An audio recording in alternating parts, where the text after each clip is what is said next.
Hello, it's me again. We're going to start a new chapter. This is a biggie. Hopefully, I'm not going to tell you very much that's new, but it is worth going over the basics so that we are on the same page when I start doing reactions for conjugated molecules. And so we are going to talk about resonance, and then we're going to talk about aromatic compounds. And the only compound you've really seen is the benzene. Okay, that's the only one we really played with in the first semester. But there's a lot bigger picture than just benzene out there. So here is our resonance and aromaticity handout. I didn't reprint it, so it's not handout 3, but just call it the resonance and aromaticity handout. All right, here's the rules. Yes, I know you know them, but it's worth just going through each step. First and foremost, resonance structures exist only on paper.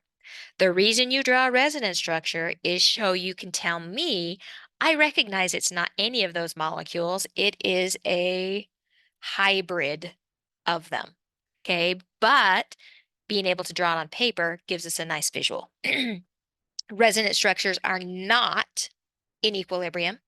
The double-sided arrow means that those are resonance structures, not equilibrium.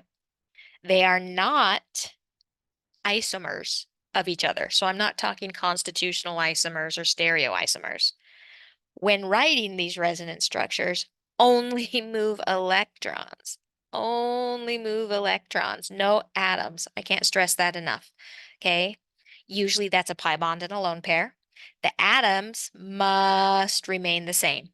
We have done some reactions, and it's actually a reaction called rearrangement, where we move an actual atom. So a carbocation rearrangement is not a resonance. That is literally a reaction called resonance, or sorry, called rearrangement. Resonance only moves electrons. You can't violate any of our old rules. Okay, they do have to be proper Lewis structures, so don't go giving carbonate bonds. All structures must have the same total number of electrons. All right, beware, beware, beware.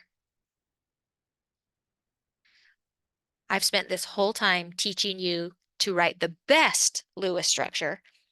We're going to actually write possible Lewis structures. So some of them are going to look odd to you, but as long as the total electrons are the same and the net ionic charge is the same, and he didn't go breaking any bonds, it can be considered a resonance structure.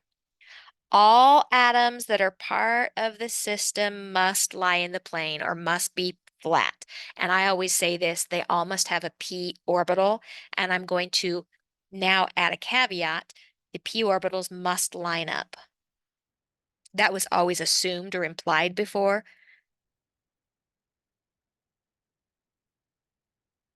But those p orbitals have to all be in the same plane and they have to line up so that you can have resonance. The energy of the actual molecule is actually lower than the energy that we would expect, and that difference in energy is called the resonance stabilization. Equivalent resonance structures make equal contributions, okay? And a system described by them has a very large resonance stability. The more stable a structure is by itself, the greater its contribution to the hybrid. So if they're not identical, we can now take a guess at, ooh, you look more stable, so the hybrid's going to look more like you. All right, here's some ballparks. The more covalent bonds it has, the more stable it is. Structures that have all the atoms with complete valence shells are especially stable.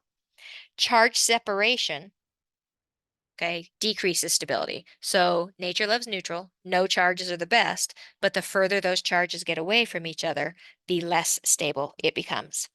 And negative charges are more stable on highly electronegative atoms. So if you need to put a negative on something, put it on oxygen or chlorine or one of the halogens. Carbon doesn't like to be negative. Hydrogen doesn't like to be negative. So that's just kind of a rule of thumb that is instinct by now. All right, common examples. We're going to use all those rules, but here's the ones we used in Gen Chem. Oh, look, these are those oxo anions. So this is what I taught you in Gen Chem. Hey, if there's 3 oxygens, draw me 3, and then it's some hybrid between them. But these are all identical to each other. That's a 2. So that's really what the hybrid would look like. Those charges don't belong on any specific oxygen, it is spread out. And that's going to happen for all of those oxo anions. So you can do those from the past.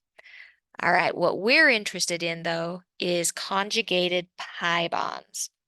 Now, benzene, however you draw it first, has a resonance structure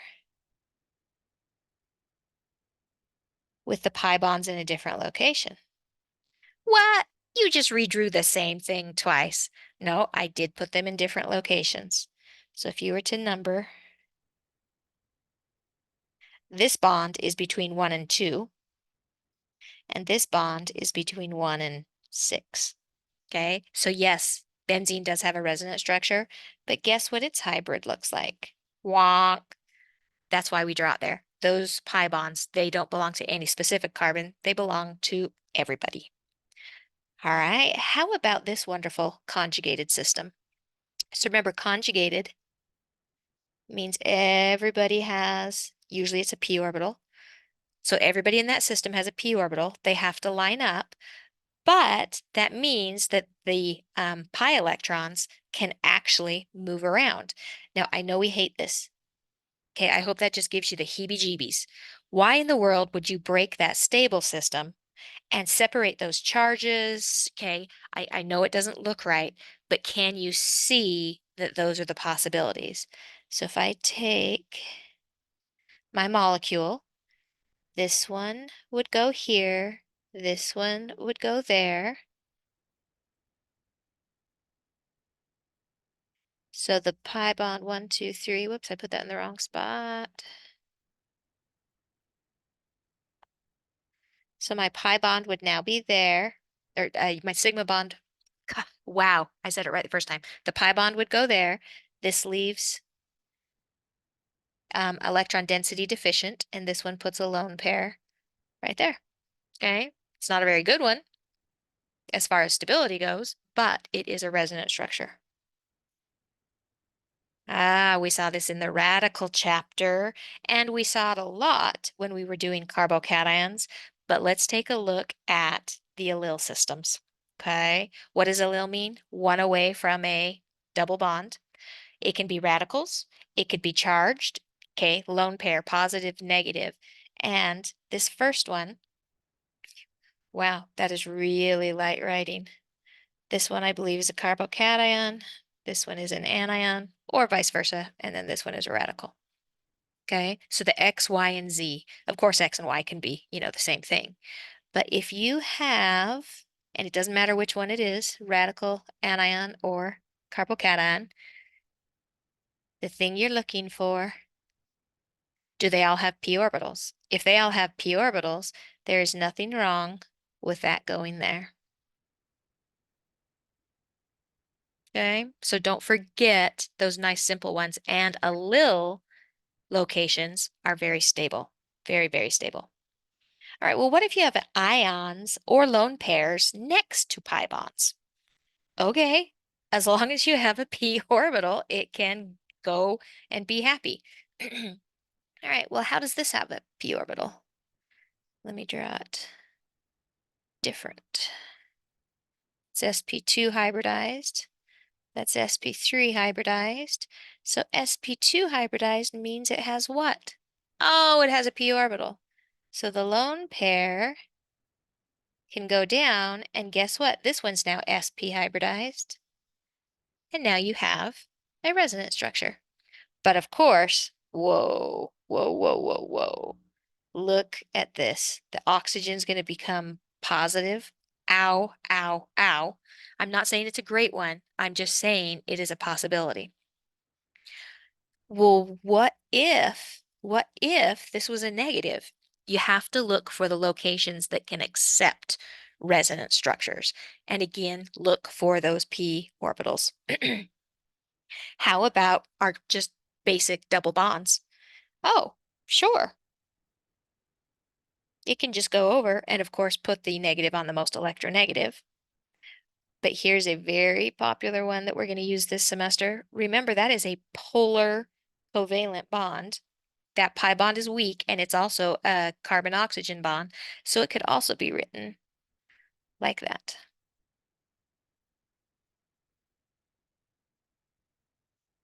Goes up and it leaves